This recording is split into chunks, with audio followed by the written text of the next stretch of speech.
electrons repelling each other. So here are some more electron geometries, and again you'll be needing to know all of these different configurations. If you have 5 electron domains, the electron geometry is called trigonal bipyramidal. The possibilities for the molecular geometry are as follows.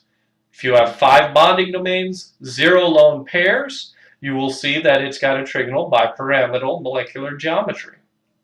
If you have 4 bonding domains and 1 lone pair, this particular shape is called a seesaw. So if you look at it like this, these two are essentially in a plane. These two atoms are essentially in a plane. These are actually coming out towards you at the board. And so if you think of the shape of a seesaw from a playground, these would be like where the seats are, and these would be the legs for the seats. Remember that this lone pair crushes or pushes those bonding angles. So this would be slightly greater than 120 degrees. This would be slightly greater than 120 degrees. And this bond angle right here would be slightly greater than 90 degrees. So keep that in mind. The lone pair of electrons repel more than bonded pairs. If you go down to 3 bonding domains and 2 non-bonding domains, that's called a T-shape. See the bonding domains, they go on the same side of the molecule. They're repelling each other, and it makes this kind of T or cross. Oh, no, it's more of a T shape, with this being the leg there, and this being like there. And finally, if you have 3 non-bonding domains, those all go in the equilateral or the trigonal planar portion of the trigonal bipyramidal. So they go around this this portion of the molecule, and then the bonded domains go up and down, and so it ends up being linear. Now it's important at this point to actually mention a couple of conventions about naming where molecules are for a trigonal bipyramidal. If they are in that equilateral triangle, the one that goes essentially around the central atom, that portion is called equatorial bonding regions. If it is up and down, above and below that plane, so these two atoms here would be in the axial position. So if I say equatorial, think around in the circle. If I say axial, think of it like it's going through an axis. So think of like a wheel here on your car, and then the axis through your wheel. This also applies to things with 5 bonding or 6 bonding domains, which are octahedral. So this axial position is shown here. Again, this is a better picture of it. It's above and below the trigonal planar plane. Okay, and then here's the 3 in a row. Remember, bond angle here is 120 degrees, 120 degrees, and 120 degrees. Bond angle here to here is 90 degrees.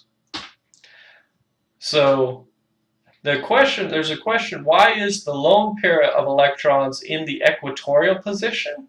This is because it is trying to get the fewest small bond angles. Okay, when you put it in the equatorial position, you have the fewest 90-degree angles possible. And now consider this, consider this as an example. If you put the lone pair electrons right here, the angle here is 90 degrees, the angle here is 90 degrees, and then all the rest of them in the equatorial position are 120. It's 120 here and 120 here. So it's got 2 90-degree angles if the lone pair is here. Now consider if you put the lone pair here and had this atom, down here. If this atom were down here, the lone pair up here would have 3 90-degree bond angles. It would have the bond angle to here, the bond angle to there, and the bond angle to there. And so putting the lone pair of electrons in the equatorial position limits the number of small angle bonds that occur, or small bond angles that occur. Okay, so now that we have the octahedral, we're talking about octahedral, which is something that is 6 electron domains. If you have the case where it's all of those electron domains are involved in bonding, we call that an octahedral molecular geometry.